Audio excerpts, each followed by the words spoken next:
Good afternoon. Can everybody hear me all right? Welcome to the third public meeting. We're doing this twice today, so thank you for coming to the first version of this. I wanted to run through the agenda real quick. We have 2 hours on the books, but I don't want to keep people longer than they want to be here, so we're aiming for somewhere between 90 minutes and 110 minutes, but we have the extra time. Yes, ma'am. I'm sorry, but I don't know who you are, and I didn't hear you Okay. introduce yourself. I'll do it again. My name is Rami El Samahi. I am a principal. It's a mouthful, and I'll show you it on the screen in a minute, so it'll make it a little easier.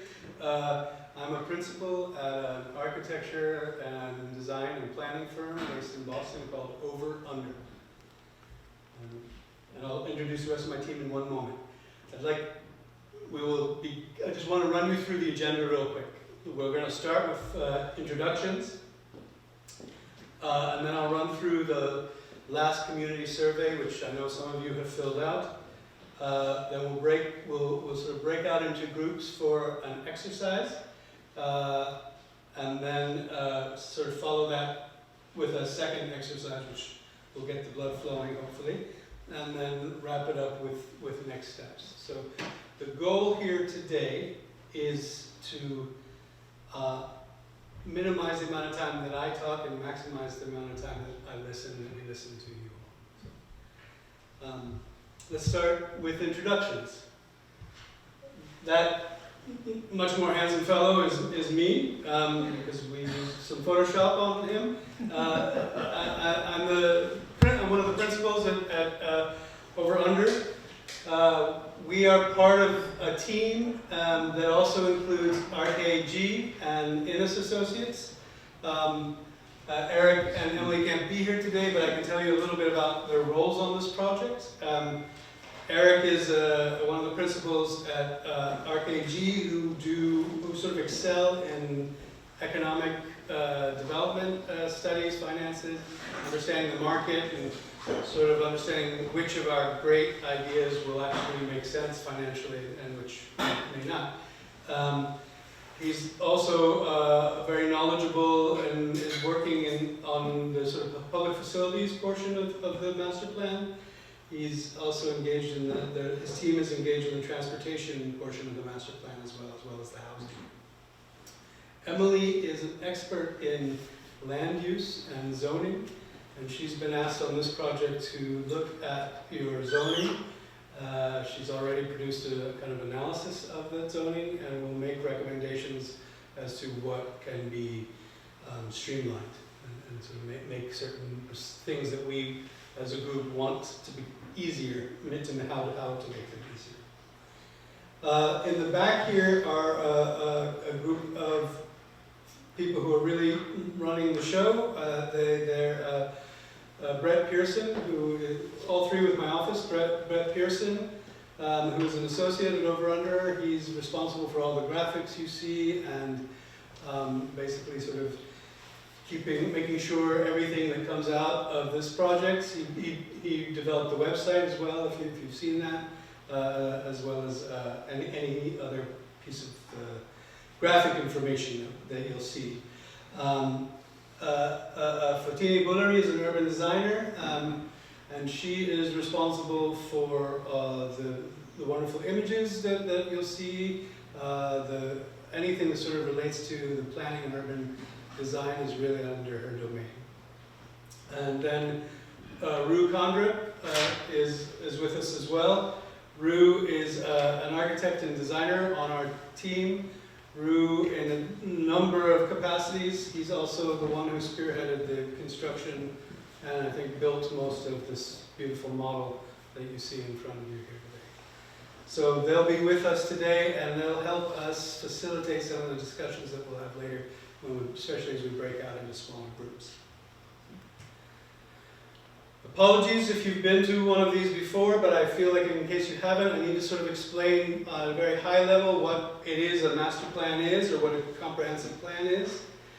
It's the what is required by the state of every municipality in the Commonwealth on a sort of periodic basis. On average, I think it's supposed to be every 10 years. In reality, it's probably every 15 to 20, sometimes a little longer.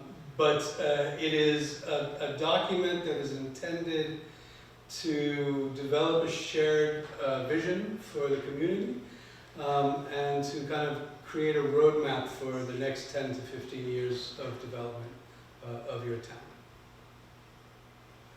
It's a fairly long process. We started, I think I first came here in April of 2023 to interview, and we were selected and began in May. And since then, we've been really in what we call the discovery phase, which is doing the, the basic, our due diligence, talking to people, getting feedback through public meetings, as well as interviews, as well as the surveys. We've had 2 so far. We have issued an existing conditions report, which is the kind of product of our research. You can find a copy of it on the website. And we're now in the process of establishing the vision and goals. And that's really what we're here for tonight, is to collectively try to iron out what are our values and how do we want those values to shape the goals that are going to get us sort of, that will be the measuring posts for how you proceed in the next decade and a half. We're sort of at the end of the discovery phase. Afterwards, there's sort of two subsequent phases. What we call phase 2 is sort of testing and recommending.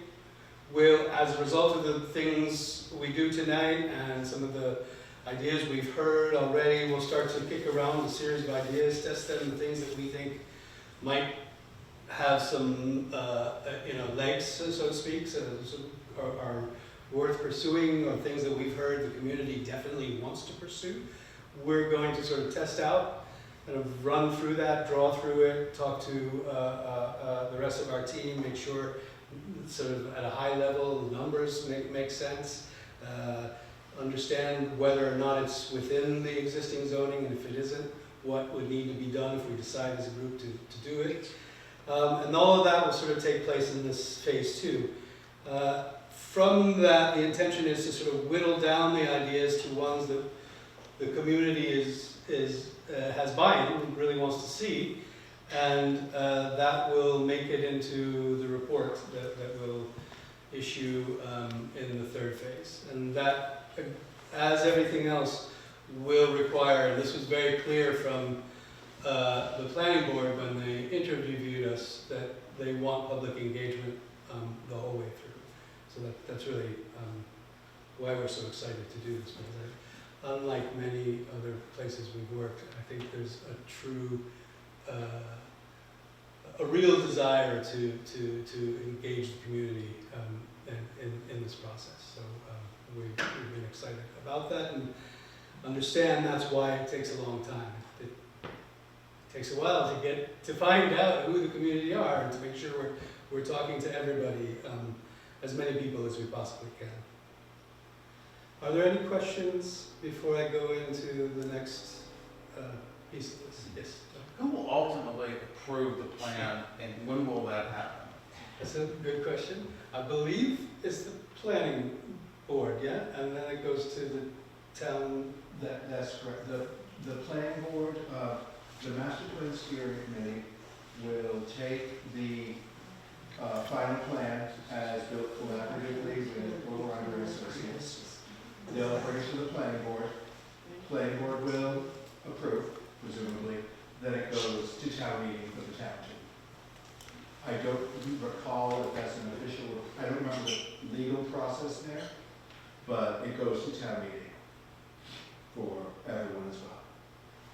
So, is there a vote, or is it just for education? If memory serves, there is a vote. I'm speaking a little off the cuff because I don't remember every detail off the top of my head. But I think by state law, and please correct me if I'm speaking wrong on this, by state law, it's just the planning board. That's my understanding, but I need to double check before saying for sure. But the goal, as I have to go back and look at town charter and everything, but the goal would be to get it before the town, and we're trying to get everyone's input at every step along the way. Here at the meetings of the steering committee chaired by Josie Gilchrist, and at any discussions we have at planning board meetings as well. Tony, you gonna follow it? For a big chunk of this work that you've been doing, the town hasn't had a land use director. Has that had an impact on the work that you're doing? Did everybody hear the question? No. The town, so when we were hired, there was a land use director. And in fact, the land use director was our primary conduit with the town. And he was great. And when he left, I was heartbroken, and concerned for the process. And to be honest with you, between Matt and Josie, Josie, I should say, is that, if you don't know, she's the head of the steering committee, the master plan steering committee. So there was a steering committee that was formed with whom we interface on a monthly basis. And between the two of them, we've really just been moving forward, and it has not. And Annie has been great in the office as well, supporting things. So it has not terribly altered the pace of things. In fact, I feel we have a closer connection to town residents as a result, out of necessity. Yes. So how does this get funded, through the town or through the state? Us here, Correct. or what we come up with. No, what you're doing. So we've been hired by the town. Does the town get reimbursed by the state since it's a mandated operation? Short answer, no. Long answer, I don't know if there were grants or anything used in the process of putting this together. That was something Adam Bernie, our previous land use director, handled. That's why we have those professional roles. So I couldn't tell you if there were grants or something feeding into it, but no, the state mandates this process, and as many of us are used to, unfunded mandates are a thing. It's you're getting great value for money. but seriously, I know I don't know the answer to your question, but I know in some communities they're able to partially use federal or state monies to do it, but I don't know what the arrangement was in Lunenburg. But Can I ask a question? yes. Thank you. John Rabbit. Okay, so you're helping us construct the vision. That's essentially your primary purpose. Yep. And then you take the vision and bring it over to the planning board, right? And the planning board does something. Who's creating the roadmap and the strategies below that? And how do we track that to make sure we're just not spending money here? And we've been through this exercise, I believe, a couple of years back. And I don't know what happened to Adam. I agree with you, he's a good guy. And, but I'd like to see some activities. And what is the activity plan that goes on with it? And how are you going to get the funds? And who are you going to talk to get the funds to make sure this really happens? So I think, I'll give you the quickest answer I can so we can get on to everything. I like this question, I'm happy to get into it in more depth. And I'm not trying to shortchange with an answer. Up until about now, it's been a little early in the process to start laying out how we're going to then take the vision and develop the process for turning that vision into reality. I've actually had that discussion with some of our contractors at some planning events otherwise to kind of make sure we were on a good timeline. Long term, many towns will have the steering committee or build a different committee separate to kind of look at what is your implementation. We've got a vision, how are we going to implement it? And to further get into it, the expectation is some of the things we're looking at aren't necessarily going to be directly cost related. There'll be things like zoning, where we might go, oh, there's kind of a feeling in the town, I'm gonna be arbitrary here, that maybe we want more commercial, and maybe we've identified some areas people want to see more commercial zoning. And those would be the kind of things that are effectively no cost. Things like we want sidewalks. What this does is then when the DPW, when capital planning committee, when different groups are looking at how to fund projects, the master plan is the tool they can use to help them look at prioritization. So when someone says, well, we've got a grant for sidewalks and we could put them on Northfield Road, Northfield or Highland, then we could look at the master plan and say, oh, people think it's more important to have it on Highland. Or, again, these are just arbitrary things. So the master plan is a guide, it isn't a guarantee, but it helps structure everything we do in the town. And you're right that we're going to, I believe, we'll want to put together a body to make sure that it is being looked at, because that's a classic challenge with master plans, is you don't want to do all this work, spend this money, get everyone's valuable time invested in it, then have a nice book we put in the bottom of a drawer and never look at again. That would be a waste and completely inappropriate. So my last question, I'll Yeah. share. Okay, you're going to create a mission statement, essentially.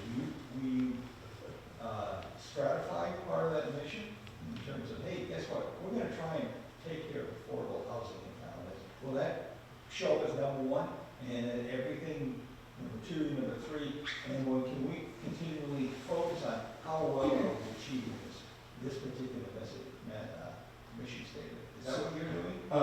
So to my understanding, now, Go ahead. the document you're making, does that give, based on all the feedback you receive in town, a kind of ranking, or no? So, I mean, that's part of what we're going to be doing tonight, is sort of really kind of trying to assess what community priorities are. But I don't think a group of 24 of us can speak for the whole town, so we'll do this again and sort of check it through surveys until we get around to something that feels right. I already have an inkling based on the surveys what are some real priorities, and I think some of them are interesting. And part of what we're doing here today is to test the temperature on those things. But I don't know that there will be a series that are kind of highly ranked rather than this one. I could be wrong, but I don't think we're going to achieve consensus on housing, for example, is the first issue. I could be wrong. So I think it might be housing and agriculture and one other thing. For example, I'm using examples, but and then those become ways to, if those are the town's priorities, we kind of evaluate different projects that might be able to, if housing is what you're interested in and you want to keep wide open views and the open space that everybody treasures in Lunenburg, then this might be one way to think about doing that. You sort of two birds with one stone kind of thinking about plans that might give you answers to both of those at one time. And the report will include the data? I beg your pardon? The report will include the data by which you were able to derive these? The data, you mean the survey results and whatnot? Yeah, absolutely. Okay. Yeah.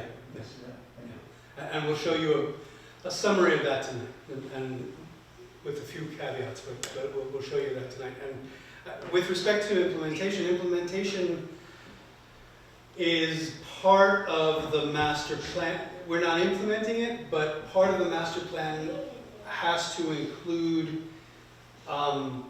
suggestions about how to implement. What ought to be done first, what can be realistically done in the next year, what can be done in 3 years, what will take 5 to 7 years, and then rough order of magnitude costs associated with those things, very rough order of magnitude, and recommendations as to how you might fund each of these things. Different state organizations, federal monies that might be available, etc. Just curious, if you don't mind me asking. No. What other towns of this size have you done? We've worked with, in a different capacity, but we've worked with Ashburnham, which isn't too far away, similar profile. Sunderland, which is on the western side of the state, very, very agricultural. Our colleagues have worked in Hopkinton. I came from Hopkinton, but I beg your pardon? I came from Hopkinton. Okay, so RKG. Hopkinton, Mass. Yeah, Yeah. I believe RKG did the comprehensive plan there, and Emily's firm has worked. Oh, and I'm trying to find ones that are No, that's roughly okay. 10, 11,000 You answered my rural. question. But so between the three practices, we've got fairly confident with our experience of similar towns in the Commonwealth. Why do you have to make changes? That's a very good question. Maybe we don't have to make any changes. I would argue that change happens whether you want it to or not, and you have to decide what it is about your community that you want to preserve as those things come at us. So, and I think I spoke to this in the interview. Someone asked us about the MBTA communities and 40B and these sort of, again, state non-funded state mandates that are things that the state is imposing on municipalities, requiring municipalities without providing the funding for it. My take is it's better to know that they're coming and understand what you can do and control it rather than let it happen to you. So that would be my advice, but you as a community ultimately are making these decisions. Yes, sir. How confident are you that these surveys represent an actual cross-section of our demographic? That's it. I've been told that it was filled out almost completely at first by school kids. Oh, Whose so perspective of the future is vastly different than ours. that is true, and that was the case on the first survey. That's not the case of the second survey. And we have, assuming that everybody answered it truthfully, we have very good information about who answered, how old they are, whether they're owning or renting, how they identify ethnically, in terms of income groups, etc. So I would say we have a fairly representational reflection age-wise of the city, of the town, sorry. I just wanted to add in that in our calls twice a month, where myself and Josie will be on a call with our contractors, that has been an active topic of conversation where we've looked at and discussed, is the survey representative? Are there any groups that don't seem to be getting fully represented in the survey? And if that's the case, what steps could we take to try to mitigate that? And the one group I would say that's probably underrepresented still is renters versus homeowners. The renters have responded to the survey at a lower rate than they are as a total of your population. Higher than when we first noticed it, because we've made some efforts to target that community, but that's the one place that in an ideal world, we'd have more representation. But I would say, are there other places where I feel like we're fairly well represented in terms of across age groups, across ethnicities, or rather they're reflective of the overall numbers. But it's a very good question. Okay. And with that, I'll show you, up until now, we've had 45 responses. You may have seen, this is sort of what you see when you call up the survey number 2. I know a lot of people filled them out by hand. Some of those were sent to us in time We still, apparently, I just received some just now. We'll include, I think there are about 13 more, so the total number will be almost 460 when we How get. was distributed? Did you put them in a newspaper, in a town paper, so people get the town paper, they can fill one out as well? No, they were on Facebook page, they were on the town website. There was a link to the planlunenburg.org, which is the Plan Lunenburg website.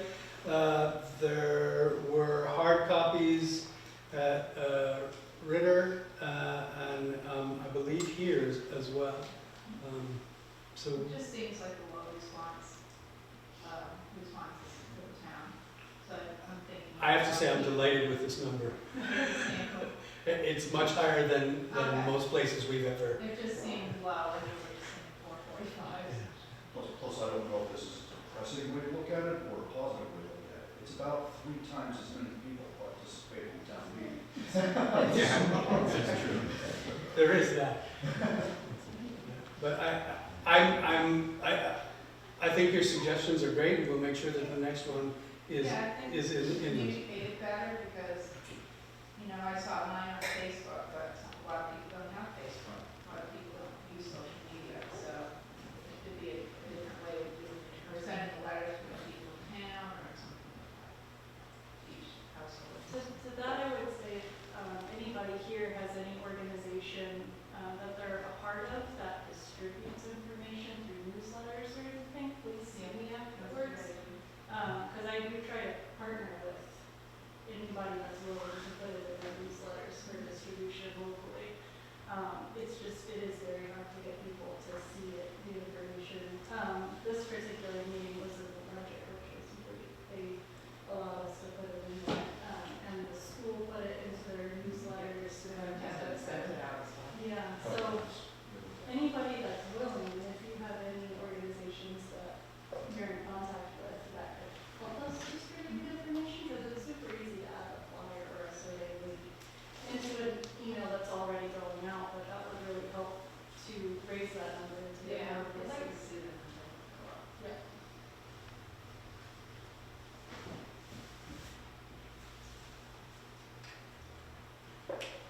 Sir. However, there are 8,000 voters in town. That's 1 in 20 for this one. In other words, 5%, and it's 95% that have not, but they can vote. So that's a concern. I mean, it's always better to hear from more people. We will happily incorporate any and all suggestions. I mean, I think the fact that you guys are here indicates that you're really interested in this. And if you want us to make a further effort to sort of get more, and maybe we'll open that up to discussion after I show you the results. We were thinking the survey ends now, but maybe if we feel that, in fact, this is too important of an issue and we need to open it up to more people, we're certainly open to that idea. So, provided there are suggestions on how to find them. Maybe it could be a call to action at the end, if anybody here has an organization or serves on any type of board or whatever, that maybe they could bring it back and help, and then at the following meeting at 6 o'clock, we could ask the same. The same questions. Yeah. Absolutely. So, if you filled this out, and just show of hands, I don't want to shame anybody, but I'm going to assume you've seen the questions, but I'm going to run through them.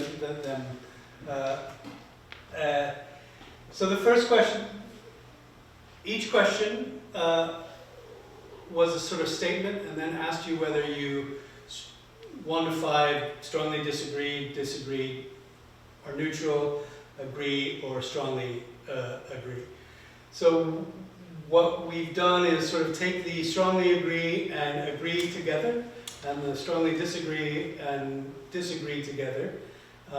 So we can look at these sort of 3, you're for this statement, or against this statement, or neutral. And the statements were things that came about in conversations that we have had with people up until now. Some of them were a little provocative. some of them were less so. And then after each statement, there was an opportunity to write in kind of a response that sort of helped provide more definition or more clarity on folks' responses. So for question number 1, we need to make housing more affordable to encourage young people to stay in Lunenburg. Just under half of you agreed, about 30% were neutral, and 22% disagreed. As we started to look at some of the statements, we got a much better sense of what some of the things that folks were feeling. It's not just young people that are having difficulties finding affordable housing in Lunenburg. It is all people. I've heard some of the statements said, what about old people? Some people said, what about other people? There were issues of what kind of housing.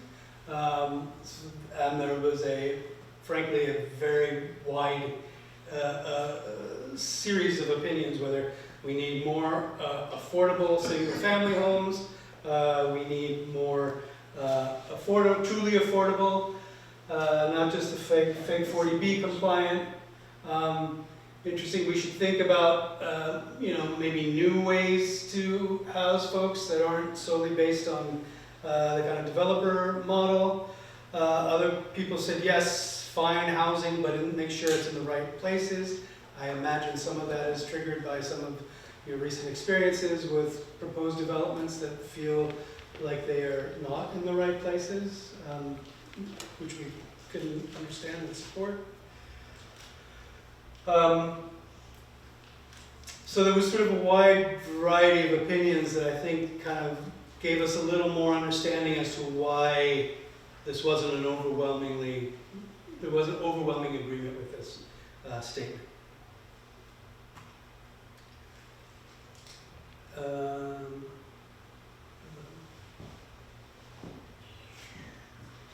Very slow. Wow. Okay. In order to preserve, in order to preserve Lunenburg's rural character, we should do more to support farms. This was pretty clear. 4/5 of the respondents were in agreement with this statement. Not a lot of nuance, which is interesting for us. What I thought was interesting was there were sort of many ways in which people chose to kind of further. Farms have been a part of the identity of this town from its inception, right? So there is that very visceral connection with the past. There's the notion, quite right, that's a sort of, you have these sort of wide open views that, your farms and your open space allow. And that's a lot of the reason why people choose to live here, choose to visit here. So that's sort of wrapped up with the identity. And then I think there's questions of, how to engage with and support farmers. So make sure that we're supporting through sourcing locally, if that's a possibility, in our grocery stores, for example, or find ways for farmer markets to scale up.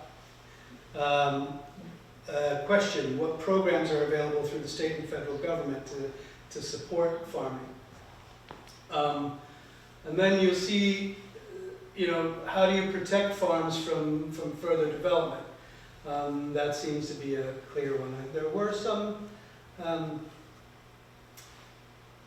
interesting, points. Lunenburg, I would say we put this in just because it represents a different opinion.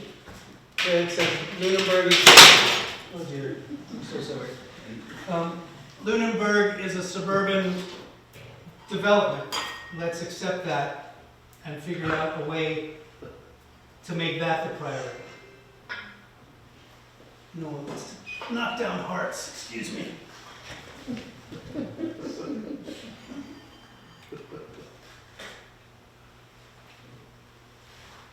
That was a minority opinion, but it's there, so we thought it's worth putting in.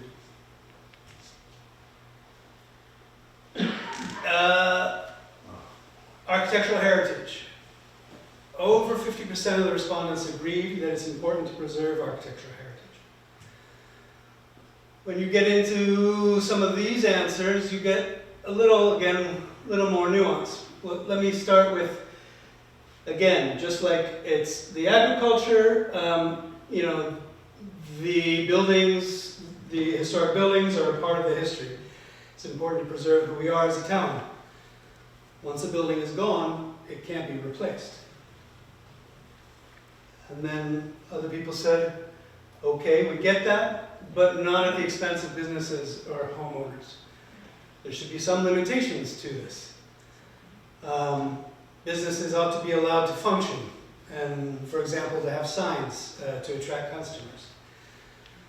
And then a little more prevarication, sort of make sure that, or it depends on costs, on building condition, on how significant the project is, the building was, and how it's going to function today.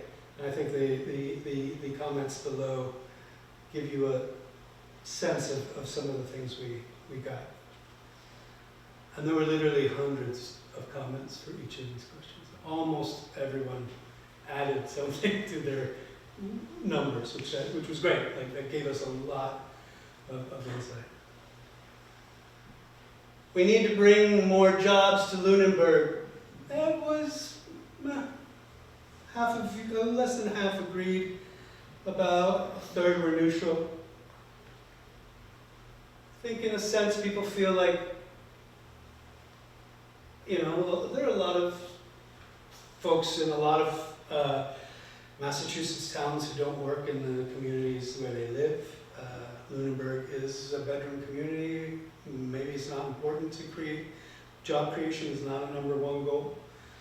And then other people said, yeah, jobs, yes, but what kind of jobs? So small businesses, agriculture, and large businesses in equal measure. Other people asked where. You know, are there places that are more appropriate for commercial and industrial purposes that don't harm the rural character of the town in general? And then the one other issue I think that was very clear was more businesses specifically in the town center. And we'll get to it in a moment, some specific kinds of businesses in the town center.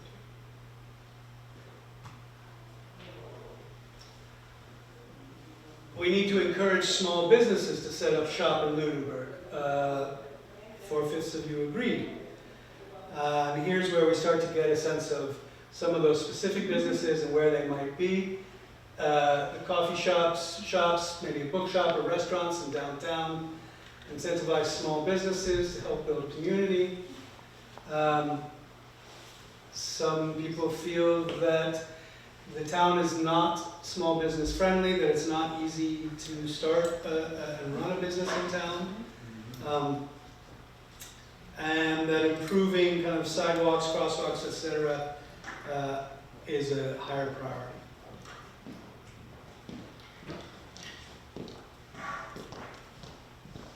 We need to bring more people to Lunenburg. This did not have a lot of support. Over half of you disagreed with this statement, and another third were neutral.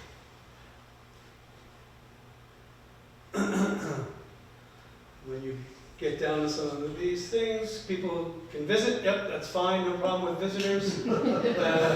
Schools are at their max. Keep the town small, that's why most people moved here in the first place. The infrastructure of the town isn't ready yet, but it could be. The priority is making sure that Lunenburg attracts good people and has the infrastructure necessary to support growth. And what I hear there is, and particularly with the comment below, is how do you manage growth if you're going to talk about growth? It's always, I think, that's a very good question anywhere, is managing their growth.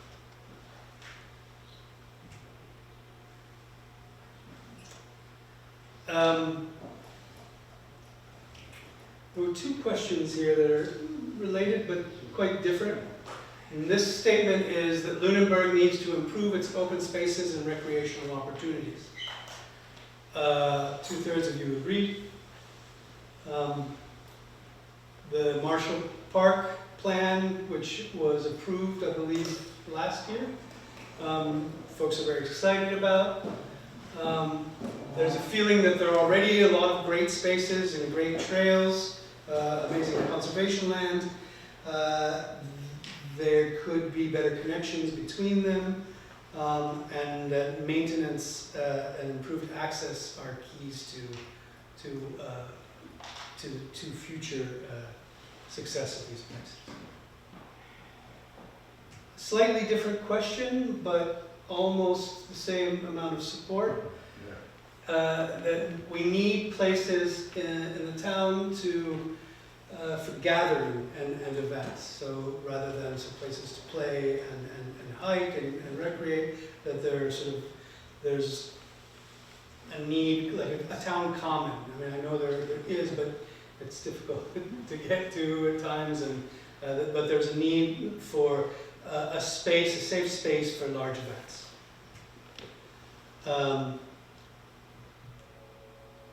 We have the spaces, problem is parking.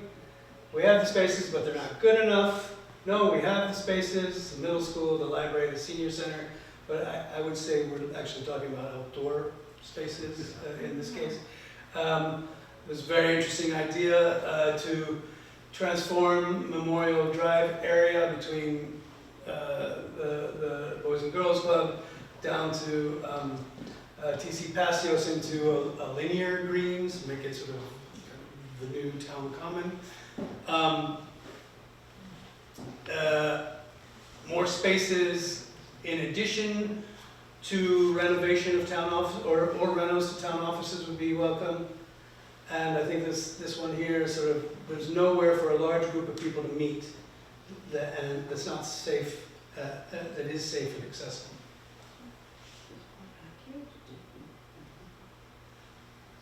Multimodal transportation was not a huge, it was almost, this is a perfect, 3 slices of a pie. Some were very in favor of multimodal, some were neutral, and some were not in favor at all. And I think here you say, if there's no demand, then no. I think we live in a car-centric part of the state, so better use of traffic controls. I don't think this is possible given the rural nature of where we are. But then other folks said, yeah, more sidewalks, bike lanes, access to public transportation certainly wouldn't hurt. We need to preserve and repurpose existing municipal buildings. 2/3 of you agree with this?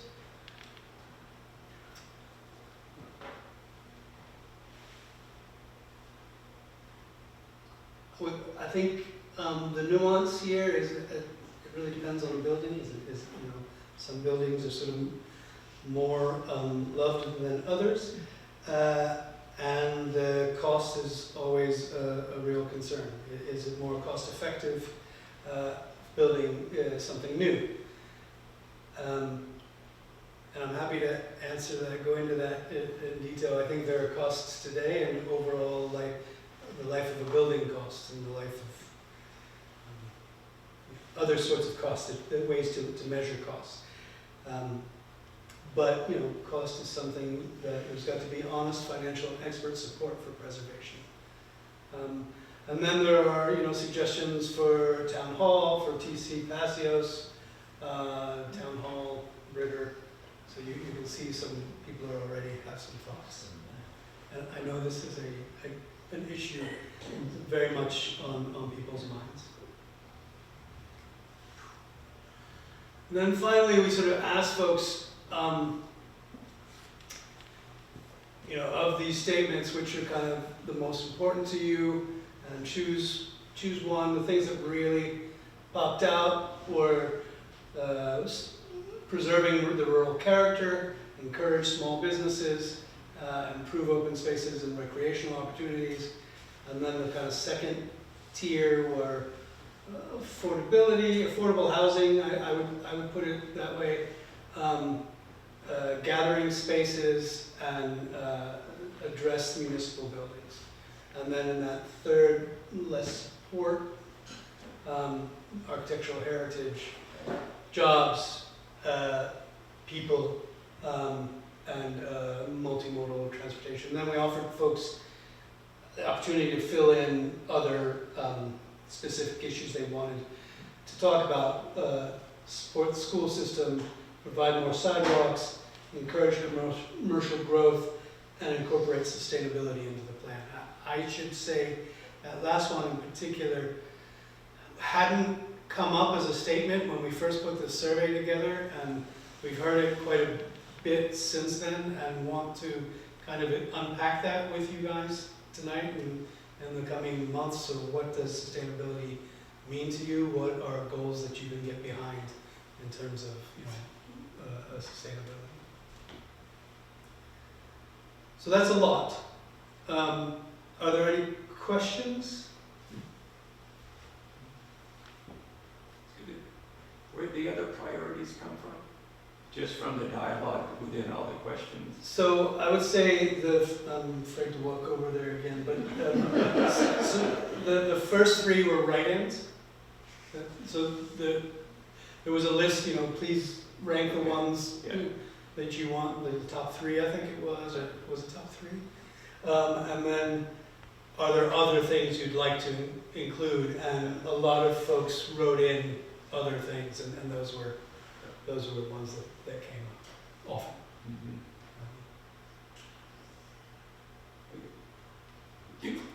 In the study, do you guys go out to like the Bureau of Labor Statistics and do a demographic of who lives in town, where the money is and where it comes from? Where the money is? Well, you know, the average person, I think you might be able to get the average commute. I don't know if you can do that. We have really good data on household incomes, obviously, on places of work. Like, what towns do they commute to for work? Who comes in? What else was related to that question? This is really Eric's. You go into that source. But yeah, RKG has access to a database that gives you all of this sort of information. Okay. It's kind of amazing what Yes, is available. it is. A much big brother knows. So we have a good sense of people's commute times, for example. Percentage of people who work from home versus driving to Fitchburg, for example. It's somewhat of a snapshot, though. Is there any way of getting legacy data to see how the town has changed over years? Yeah, I think actually we had. I'm trying to remember. I'm looking at you, 14. Yes, we existing conditions report on the website. You can get into the data, legacy. I believe it's that we have like from pre-pandemic numbers, for example, and what's happening now. So I think it was. I can't remember the year. Was it 2019 or? So there's sort of snapshots of earlier times. I don't know how far back, how much of a legacy you're looking for, but. Well, as far as you can go, it would be nice to see. That's fine. Right. You know, there was a real steep climb in the town population in the last 10 years. And that's been significant. And that I think is one of the pressing issues that people are responding to. Which drove it? It predated, so it was already underway before the pandemic. And I think prices have been rising, you know, in Boston and then in the towns around Boston and the towns around the towns in Boston. And this is a beautiful town, and people who didn't have to be in Boston for work, you know, that was probably one of the drivers. And then I think the pandemic really changed things again. People started to rethink what was important to them, and I think you'll see a lot of sort of a second wave, if you will. And I understand that brings all sorts of other pressures. It's raised your prices here as well. So if there aren't any other questions, we're gonna do our first exercise, because we want to hear from you guys. Okay, great. So, find a partner. We will hand out, One partner or a group? we'd like to do this exercise in pairs if possible. If that's not possible, for more groups are fine, more numbers are fine.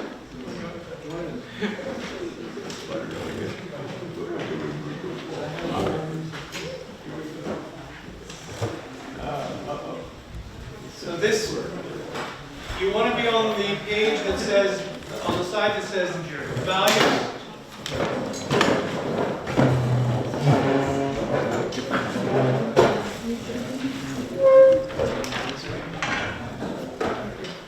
If you don't have a piece, raise your hand, please, and we'll get you right on.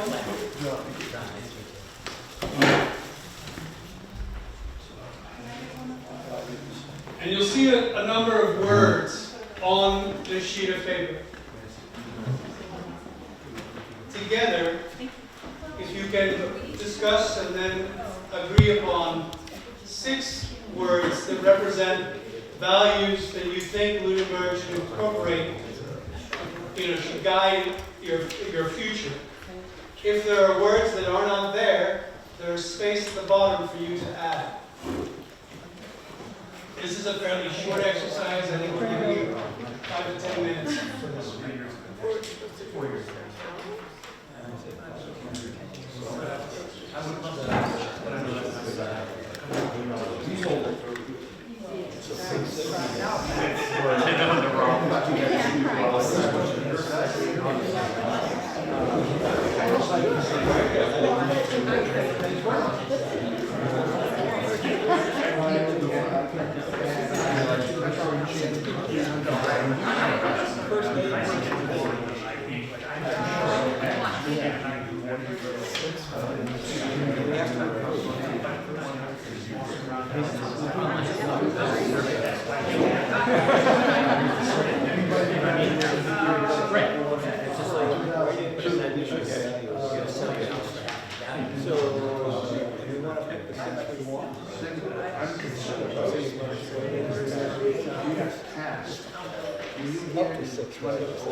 I'm only 10 years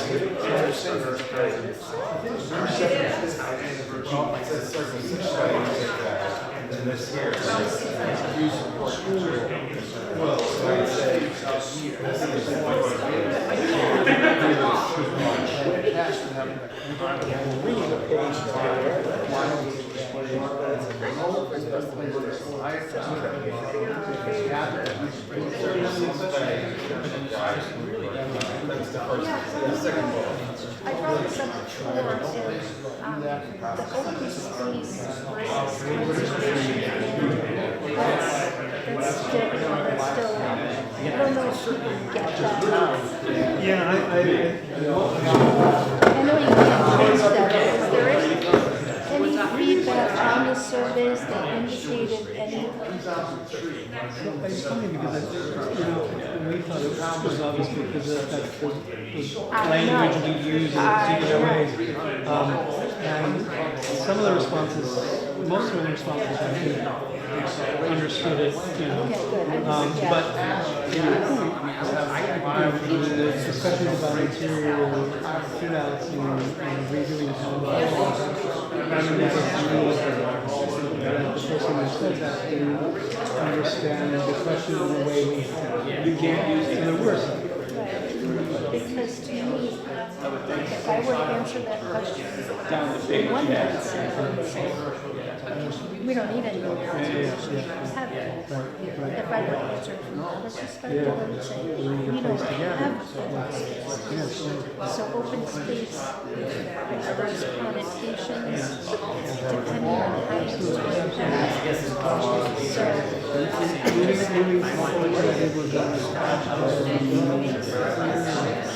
Open space. Yeah, But open then there are, outdoor spaces. but then there are. Yeah, like you mentioned, people said, oh, we've got a senior center, and so maybe outdoor gallery. I think we need an outdoor. Yeah, outdoor, like, conservation, 'cause I'm curious because I think it would be a This town, that's how it's built. conservation. But we don't have open spaces, so if we can just We don't have any formal I mean, the only thing I outdoor have. space, like, together, exactly, town commons, our town commons. So just as a, you said you're not gonna do another survey? oh, no, we're gonna do quite like, Yeah, okay, so just, you know, an answer first.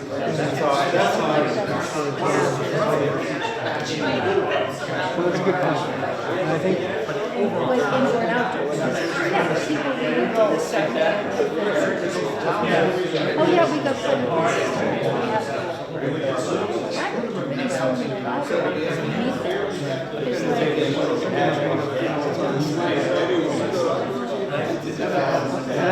did you get more, because we had it, I know I'm sorry, but we had it put up the front page of our CD newsletter about this meeting.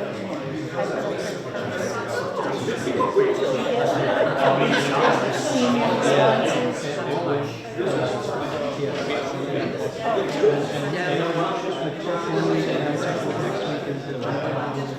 it's like somebody's busy. Okay, good. Okay, yeah, I'm really glad to hear that. Because I checked it was 350 people, I hadn't realized that it jumped on me. Oh my goodness, I thought it still said 300. So yeah, I jumped in. Because here, like, it said, like this, and yet they're not included things online. So I have to do surveys up here. They might not think that it's important for the things that we find that was my question. No, absolutely.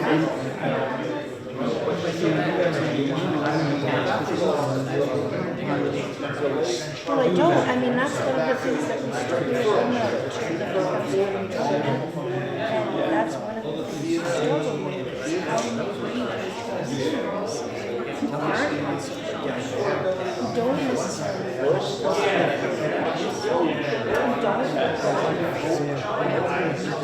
so we have the CD newsletter, so that's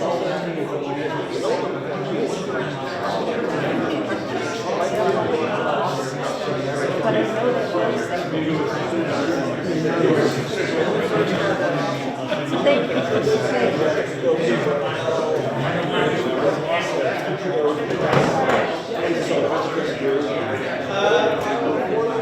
I think maybe another minute if needed, or another minute needed.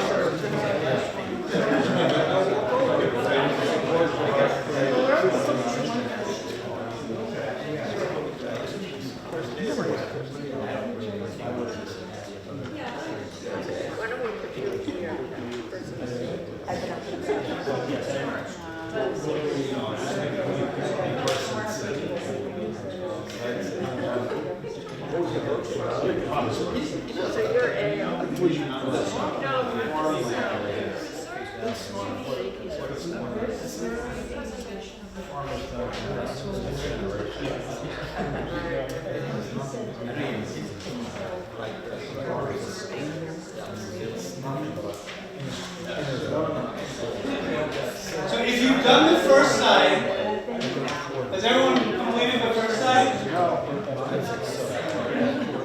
Well, if you have, you can flip it over and start the second part.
generally that's because they're not looking at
If I could have your attention, I'm hoping that in about 3 or 4 minutes, you'll have both sides of this done and we can have a discussion about it.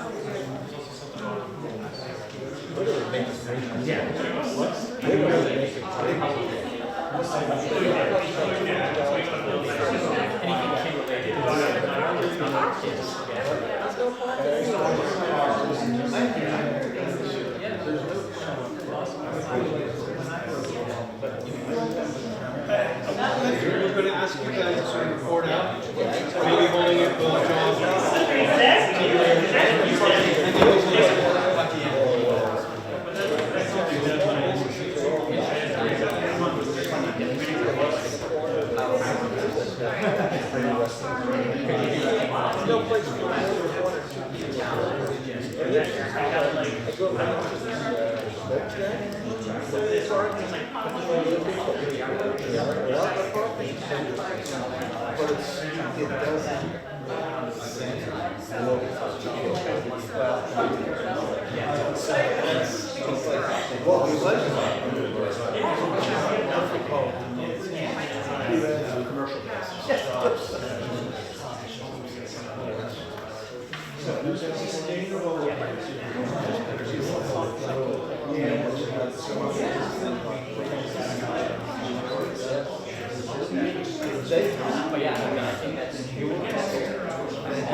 Yes. See, I think that one of the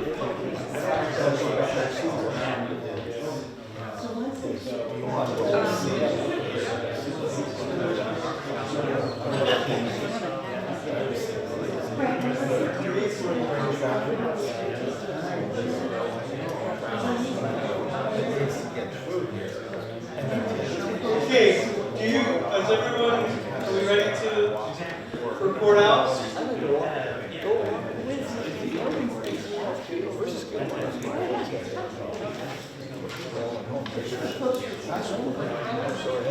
Can I get your attention, please? What we want to do for the next few minutes is to have a representative from some of each group kind of report out, say the values and the goals that you have sort of come up with, or where there was agreement, where there was a difference of opinion. Any of that feedback is useful. Would anyone like to volunteer, or should I volunteer someone? Yes, ma'am. Hi, my name is Anita. I live on Chestnut Street. We chose 6 values being agricultural, rural, safe, educational, responsive, and we kind of combined the walkable and healthy. So those were our 6. And then in terms of the goals, we both supported diverse housing. We both supported farmland and supporting farmers themselves. We both supported preserving architectural heritage.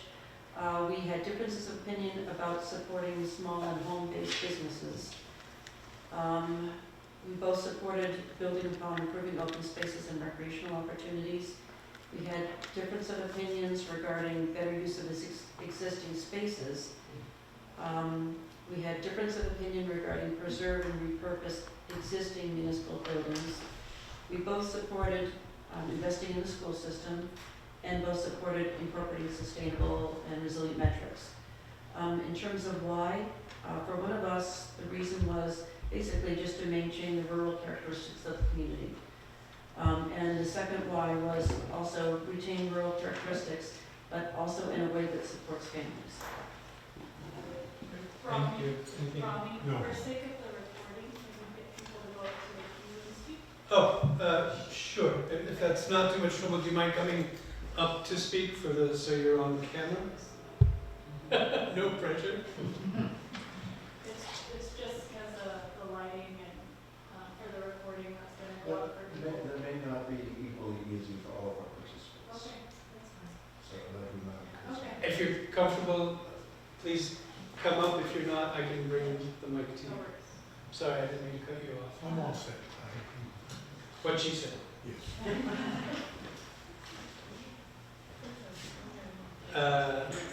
Now everyone is nervous to be on camera.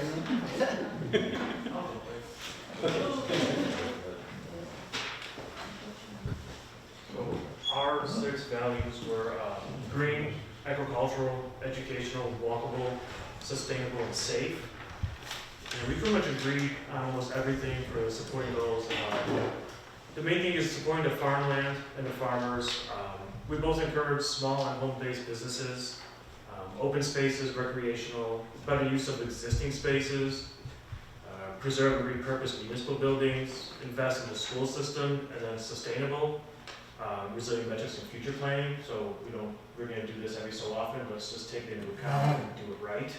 And then personally, for the encourage and support small home-based businesses, I work from home predominantly. So we're kind of talking that there isn't, Elena's was there, but there's no sandwich shop, there's no nothing. They kind of do a small business to bring it in. But yeah, those are our goals. Thank you. Thank you. Gather that as well. Next.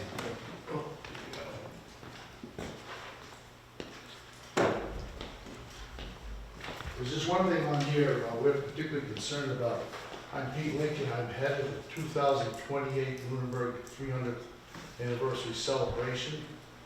And the thing we are concerned about is that we do not have a place for activities for more than 500-600 people to ever gather in parking. Any of of you were here in the 275th in 2003, we had a bonfire out in this front area here that 5,000 people attended. It was the biggest celebration the town ever had. There's no place like that anymore. The school has taken over that area. And there's no place in town for large gatherings with parking, nowhere. For all the open space we have, it's mostly trails, forests, or there's no parking there. And that's really a concern, because it's one of our tasks from the selectmen, number 7, to make sure we have such a place to do that. That was something we really wanted to focus on. Thank you for bringing that up. The words affordable, safe, open, educational, and no one can pick prosperous, that's what we need to have. That's different. The only one we didn't support particularly was to preserve our architectural heritage. I like people, not houses. That's what we do. And as far as investing in the school system, I taught here for 38 years, that should go without saying. Thank you, sir. Can we hold on to that? Great, thank you. Anyone else prepared to bring the mic to you? I don't actually know how far the mic can go. Come on, Tony.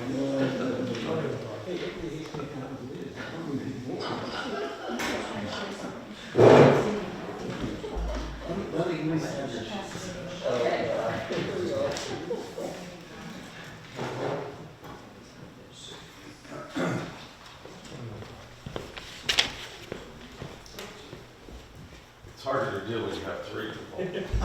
All right, so the 6 values that we looked at, affordable, rural, educational, safe, agricultural, and outdoorsy. I think that we didn't have complete consensus on those, but I think they're close enough for us to say that we would agree with those 6 values guiding Lunenburg's future. In terms of the other side of the sheet, there wasn't hardly anything on there that we didn't support, from what I see here. You know, there is always concern about preserving architectural heritage and the costs associated with that. And I think that that's just an education issue.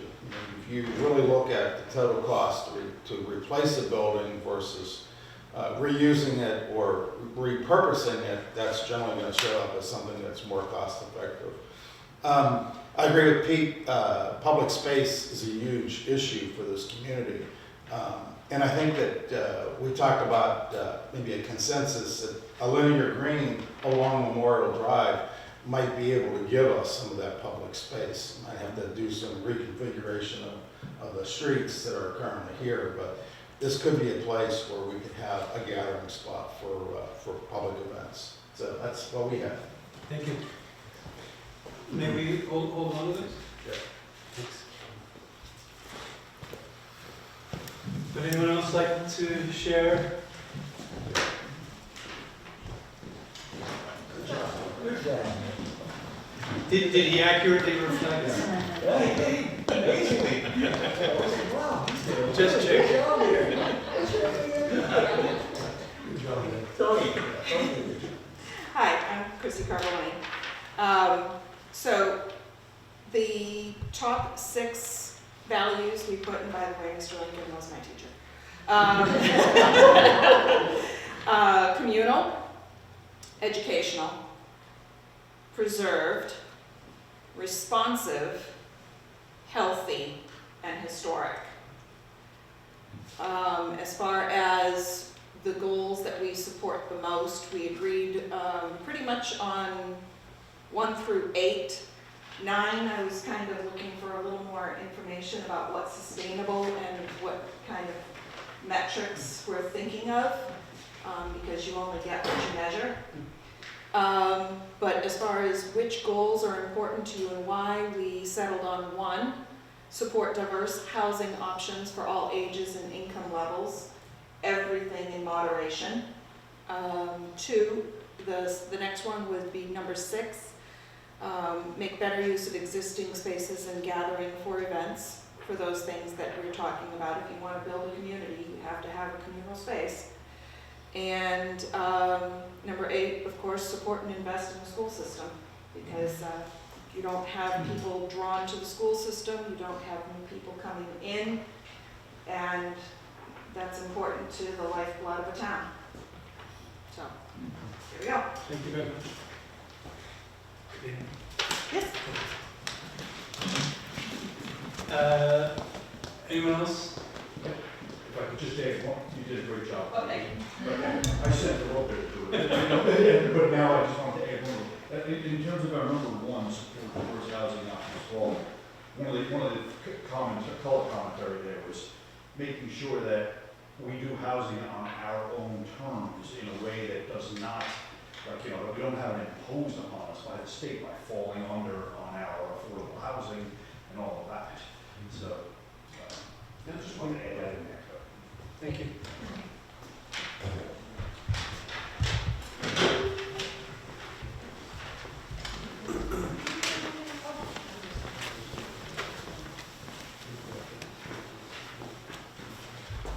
Thank you.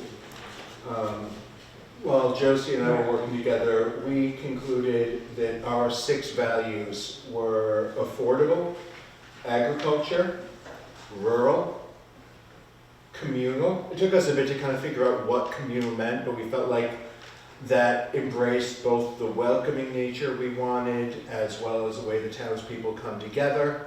And we were really, that's kind of what we like there. But we said welcoming too because that's important for us. And outdoorsy. Do we support each goal, yes or no? We were across the board yeses. I was more of a holdout on small business, but I was really thinking more micro business, which is less important to me, but small business, yeah, no, it makes sense for the community. And what goals are most important to you and why? And we really narrowed in on agriculture and diverse housing, but diverse housing with the note that, like a lot of people, we don't know that we want a lot of just big apartment buildings in awkward places, but there's a lot of ways to get diverse, more affordable housing that isn't giant apartment tracts, that isn't, let's just put a bunch of houses everywhere. And we were thinking that, like, that direction was, and getting creative with that is what we really think is important for the future of the town. Thank you.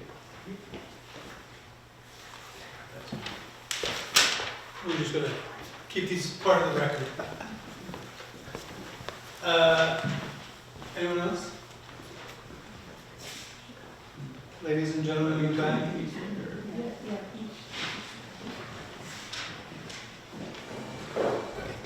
Don't forget. My name's John Gilchrist, I live on Multus Road. I was talking to a man whose name I've already forgotten. Glenn. And so on the person A and person B side, we agreed on pretty much everything across the board. We did have a couple questions, like we weren't really sure how to interpret some of the wording. So the small and home-based businesses, like as a small business owner myself, obviously I have a small business in town. Home-based businesses, what is not as big of a priority as was previously said, as something that doesn't directly affect me, so I don't see it as being something that I need to be very concerned about. Isn't that just how everything goes though? I will say making better use of existing spaces, or excuse me, to improve the open spaces and recreational opportunities. I would just say that we have to walk carefully when we consider putting in parking lots and leveling what we have for town resources as far as space goes, which is forested areas. Once you cut those trees down and put a parking lot in, that's it. You get a parking lot. You don't have any trees left, you have a parking lot. So we have to be very careful moving forward there.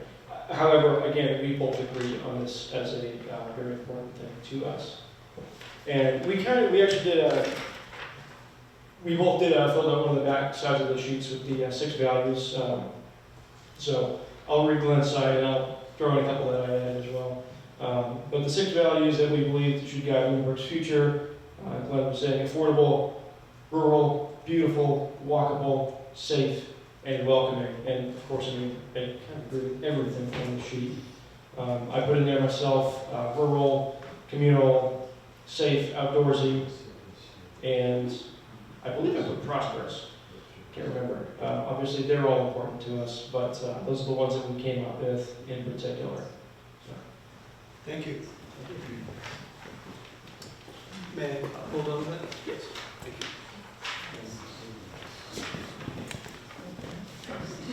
you. Jack Brush. My top 6 were affordable, green, educational, resilient, sustainable, and outdoorsy. Just first off, I am a huge proponent for school systems. School systems drive a lot of quality of life for our kids, and therefore what we're all here for is to support our families. School system, school system, school system. So really, I support really all 9. Number 8, check, check, check. And once again, support our school systems. I'd love to have a conversation with you about Hopkinton and the demise of quality of life as I feel down at Hopkinton. So they had a master plan for me, that's why I left. But what happened when the builders came in and found a way to get around the master plan? We needed a master plan that worked, and it didn't work as far as I'm concerned. I can talk with you Would about like to that. hear that. But yeah, so that's my opinion. Okay, thank you. Thanks. Thank you. Yes. Is there anyone's voice we haven't heard? No, I'll tell you. Worst thing in the world. 1,000 acres. I'm Mark Ward, Leominster Road. The values, we looked at circled affordable, agricultural, responsive, healthy, welcoming, and prosperous. And we pretty much agreed on the goals, with the way a little, it was more, it sort of ended up focusing on things that we thought were important, so we didn't really follow any directions. But we pretty much agreed on supported most of these goals, though on the number 6, make better use of existing spaces for gatherings and events. I'm not sure, I wasn't aware that we were making bad use of existing spaces. So, I'm just not sure how they're being used. And the other piece that we ended up at the bottom on number 9, wasn't really clear what that was about, so that we just put a question mark. Fair enough.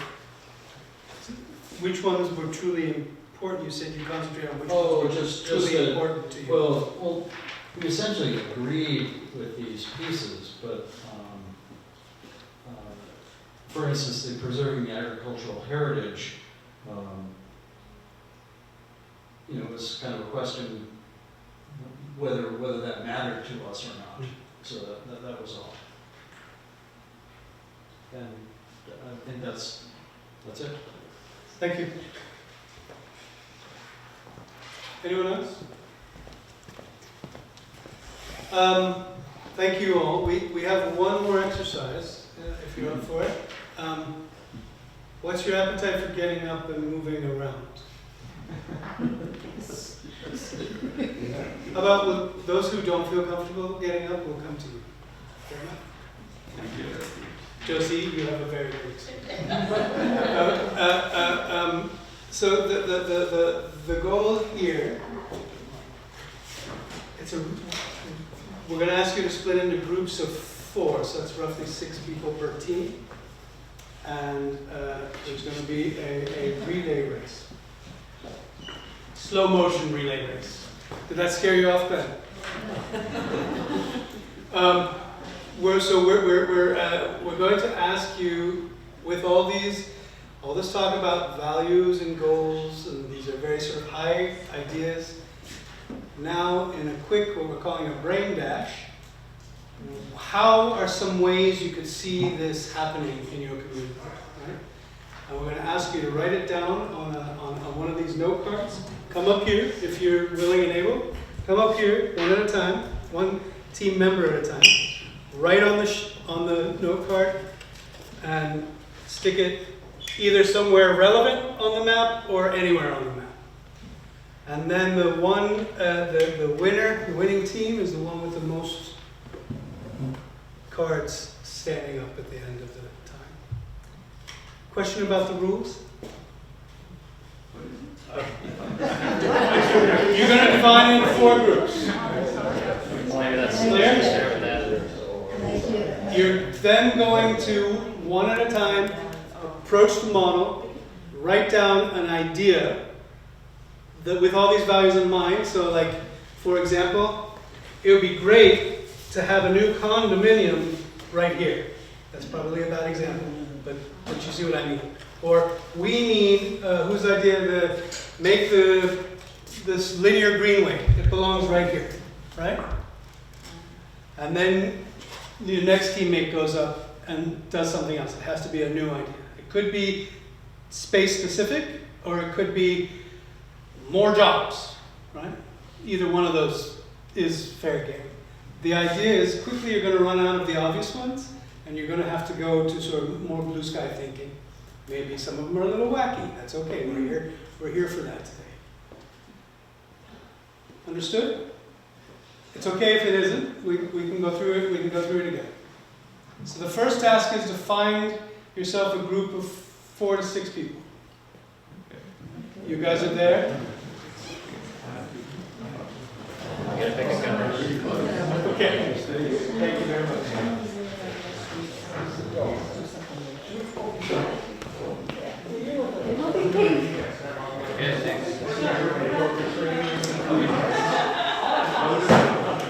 So we meeting the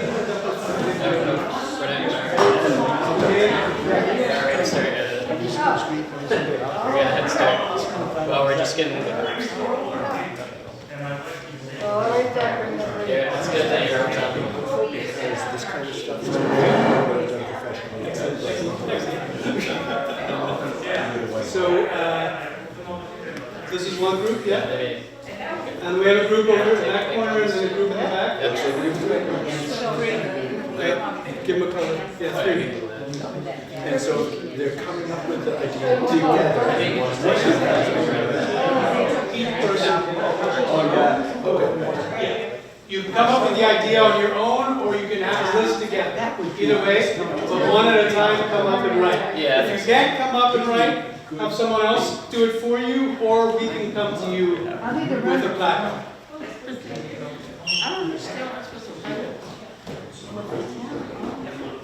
Any sort of tangible idea that you want to see, like Okay, can we do it now? preserve this farm, right? Or improve the downtown. Is this a secret behind it? Or enlarge the Walmart, for example. Any of those.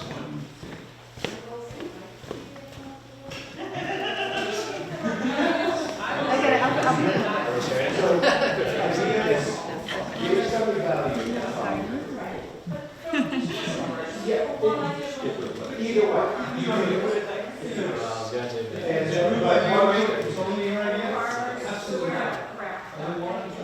yeah, one at a time. That way we're not all running up to the bottom of the cloud. They should say there's a prize for the winner. Okay, we're starting. So, yeah, 7 minutes. Oh, it's some mac and cheese. It's you again. Right? Think about it a little early, but it's Which way is north? I like rules. What a wonderfully shaped town. It's pretty great. I really love it.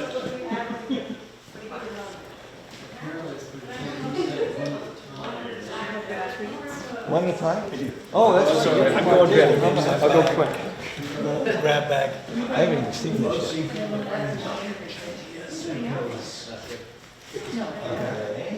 What's the color in the back? Blue? Yeah. Blue team? All right, blue team. Come on. There are no blue placards on the model. Close race, 2 and 2 are connected. Right, got it, stop. Right, it's actually, yeah, but actually create the building. Where would you like flexible zoning placed? Wherever you can get it approved.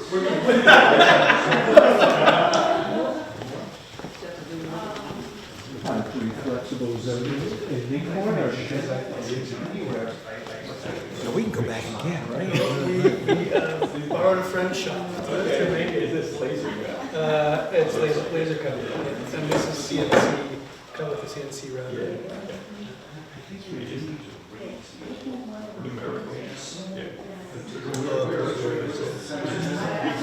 And then this was sander.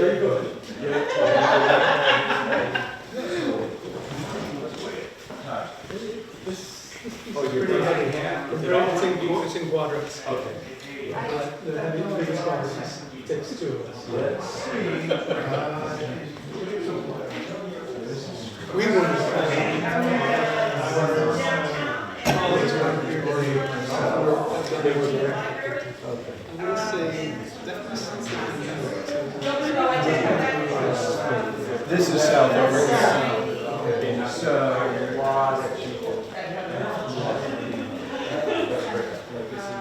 right, there's the schools, right? So, Instead of the brothers, we had one of the top and okay, I got to orient myself. Here's downtown, because there's the library, here's us, you are here.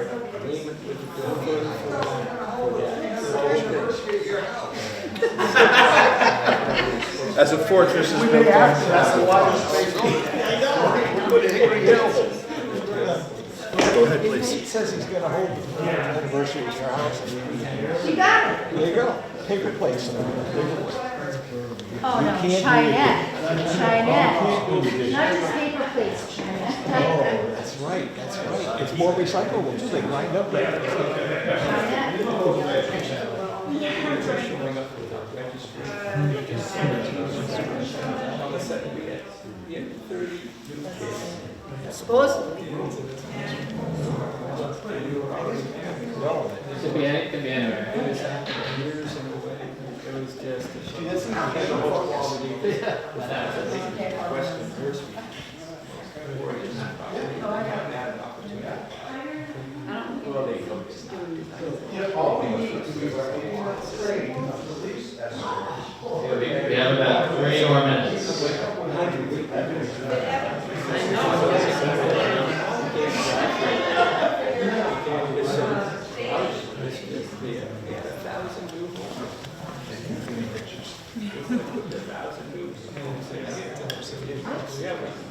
Just within a few years, because they put in 2 and 3 bedroom. They did have some.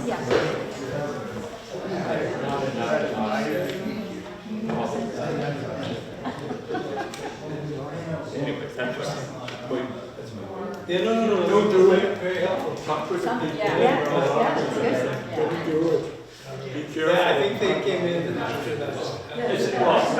I'm talking about, we came up in that 13, this all happened in 2000. We were there for probably 8 months. In the latter years, when residents as a whole. It was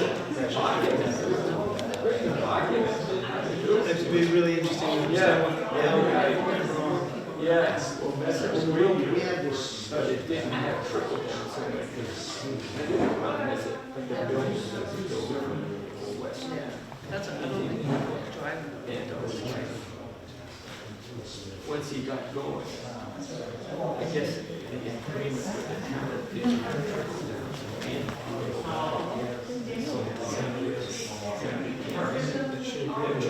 it was like, some of the big older guys, they come I mean, it's losing. If just the one. That's fine. So these. They had to put bike, they had to put bicycles. Where do you want to put that?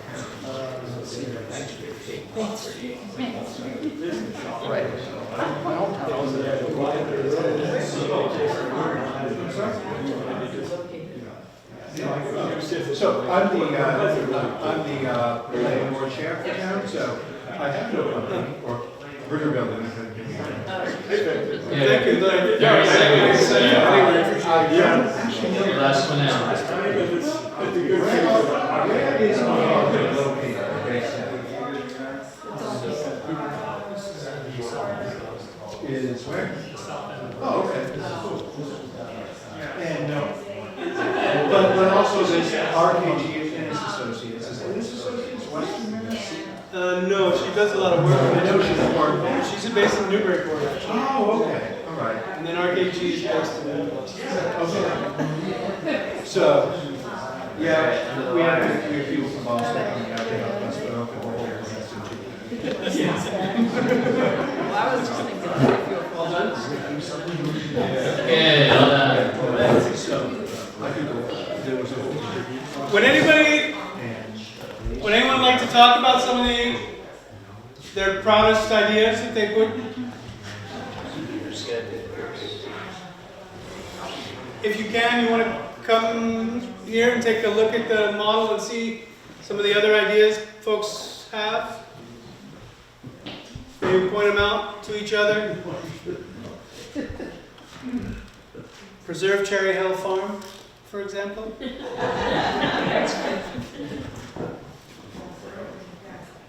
Keep short-term rentals out of town. Create Wellham Park Museum.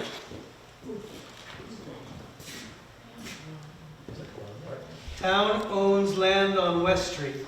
Use it. Two Lake Numbers. Bonfire Marshall Park. Marshall Beach, sorry.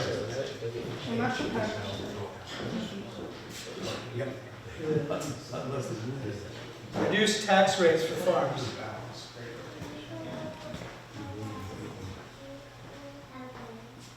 Do something with this former gas station in the center. Oh, here.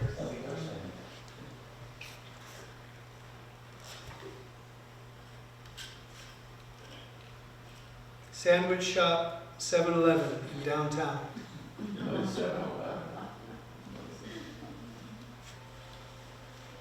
Christmas craft and tree shopping in public space. Ooh, this is a twofer. Use town hall for community events. To me, what's interesting about these is there's sort of three kinds of things that people are putting down. One is place specific, improving a site or creating a new thing in that site. The other is a policy, right? Reduce the tax rate on farms, for example. And the third is kind of event-based, program-based, what we call programming. Create a new thing to happen here. And all of those are the sorts of things we'll be testing and recommending in the master plan. So these are exactly, you get A pluses for the kinds of things you're putting in. I doubt we'll all agree on all of the things that are on this board, but this is a great start to having this conversation and understanding how your values translate into goals, which then should shape the elements of the master plan, of the comprehensive plan. So that's exactly what we're hoping for tonight, and we're grateful for your willingness to engage. Can I get anyone to advocate for a specific thing before we go? Yeah, Tony. I'm going to advocate for the linear green.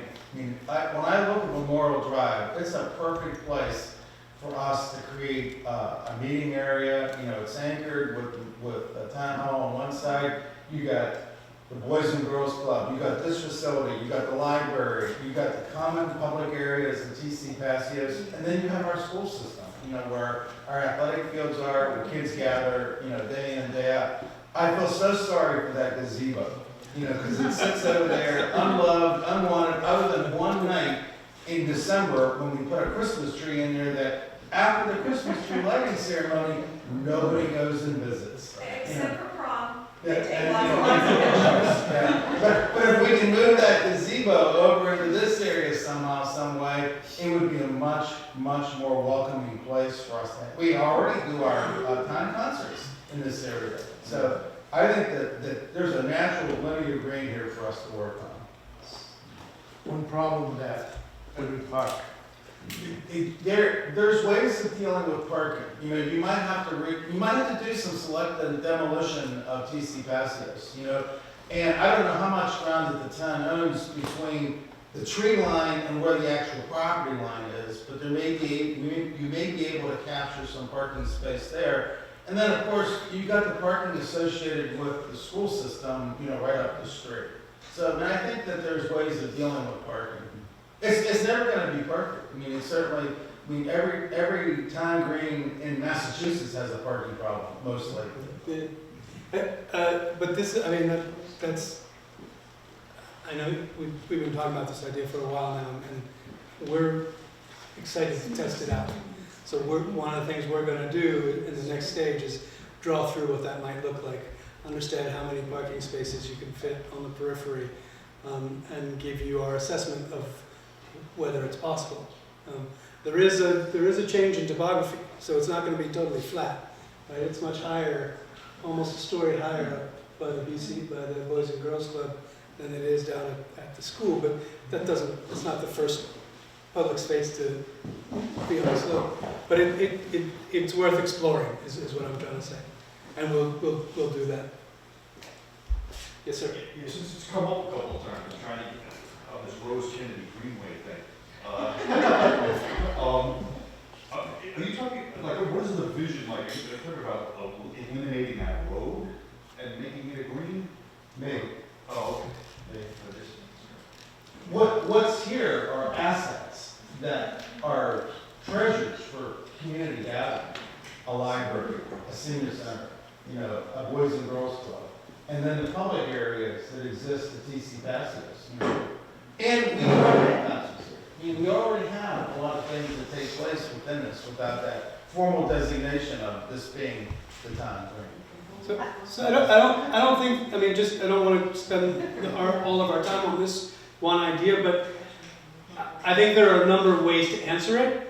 One is that it's not primarily a road anymore, and it's more of a green space. The other is that it's a shared space. The other is that you get access to the buildings that have to have, I mean, you've got to drive to this, right? There's no way you can't have cars drive to this space. You've got to have cars drive.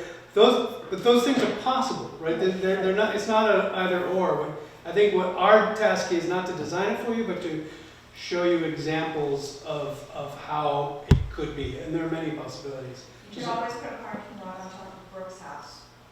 I'm not going to go there, so that's for you guys to figure out. But we can certainly tell you what will work and what won't work. So, did you have? Yeah, I was just going to say that you just have to bear in mind that this being a senior center, you do need to park handicapped vehicles around this building.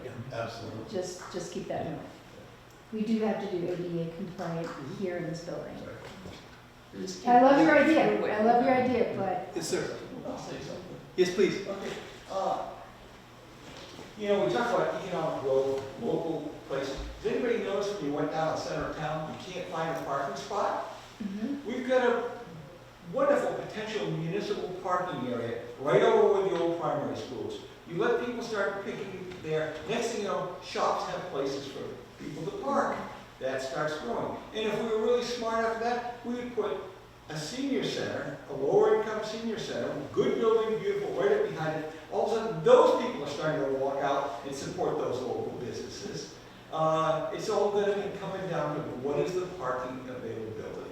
And until we do that, right now, when I come up to town, I end up with the Boys Club block, you know, and that's not fair to the kids of the Boys Club either. So that's my point. It's parking.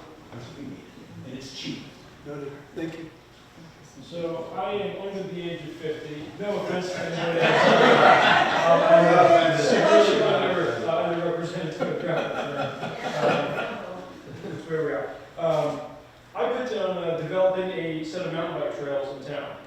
Now that's something that probably nobody else in this room is engaged in, is mountain biking. Mountain biking on the East Coast in America has grown into a massive thing. The reason I put that down there, not just because I'm interested in the sport, and it's an excellent way to stay healthy, and it's a great way to get outside and experience trails like you normally don't experience them. Mountain bikers are an interesting breed. They are heavily community oriented. When they have trails, they go to those trails. And when you are out on a trail for 2 hours on your mountain bike sweating, all of a sudden, wow, I'm really hungry. I want to go to the sandwich shop in town.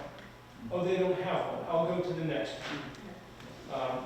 So we can very easily, taking the trails that we have, and in my opinion, and as someone who spent a lot of time in the outdoors, underutilized trail systems in wooded spaces, where we have a lot of woods, and a little trail that goes over here, and then a lot of woods, and one other trail that goes over there. We can utilize the space much better, and this is it's a financially insignificant investment that the town could put into developing a trail system here in town, so people don't have to travel to Ashburnham or to New Hampshire to access mountain bike trails. It's an extremely popular thing. There's many people here in town that do actively participate in mountain biking, but we've got nowhere to go because the trails are exclusively for hiking, and they're just not really great trails for mountain biking. But there is actually a grant now from the state that was given out in July, I believe, for developing mountain bike trails in communities like ours.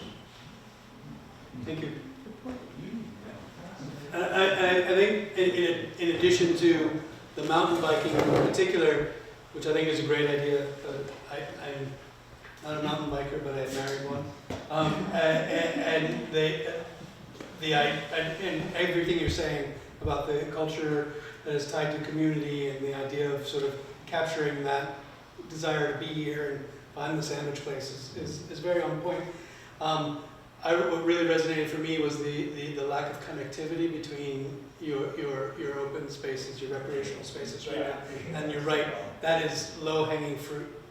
Getting those things to connect is good for your hikers, your bikers, your frogs. Seriously, I'm not joking. You've got one side of town that's more mountainous and challenging.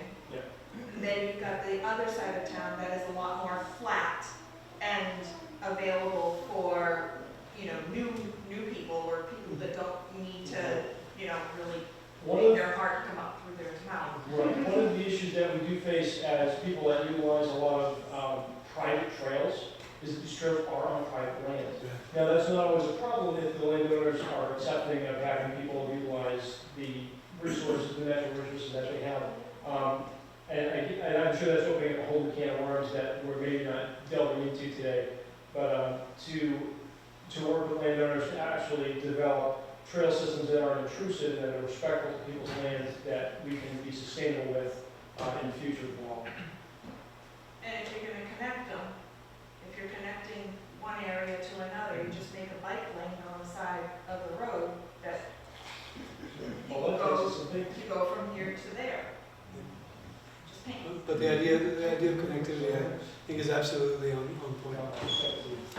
Anyone else want to, in our remaining minutes? I promise you we wouldn't be here for more than 2 hours. I don't want to be a liar, but one other thing the town has lost is some of the sandwich shops. Sandwich shops, yeah. Some of you people might remember Bonnie's Stand, and then after that the Red Kettle right down the bottom of the hill here.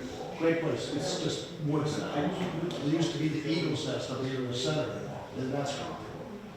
Used to be the Buttercup.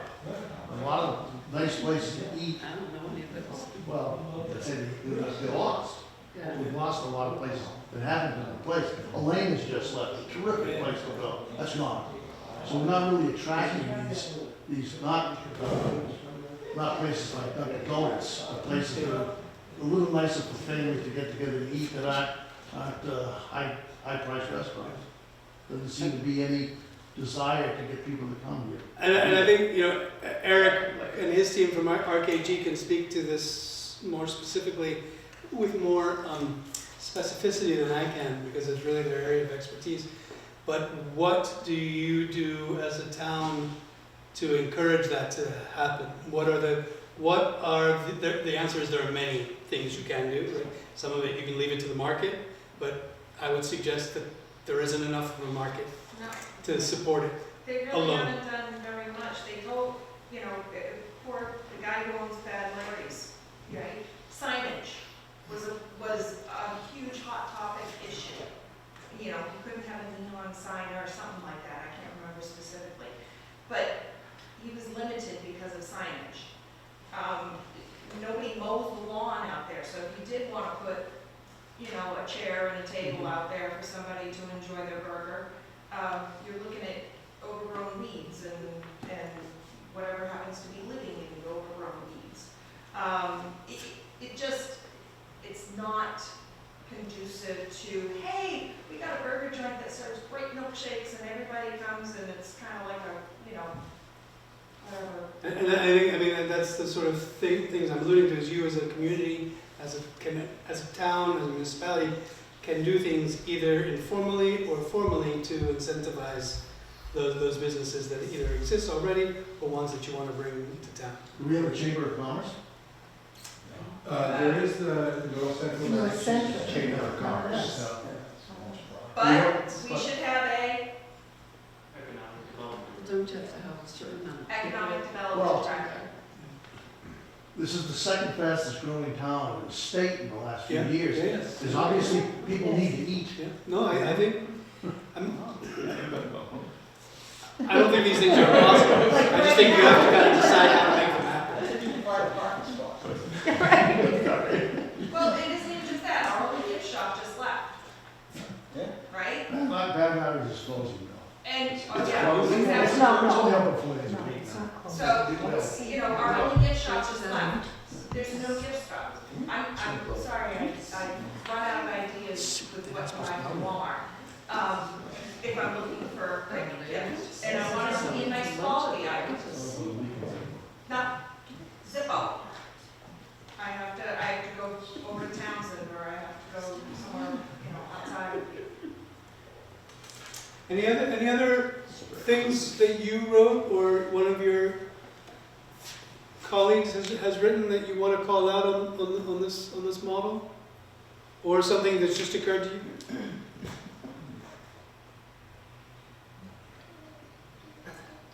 So this is a very first pass at this. I think we're getting close. I don't think we've gotten to the goals, but I think we've gotten to a place where we can start to flesh these out and see if there is the consensus.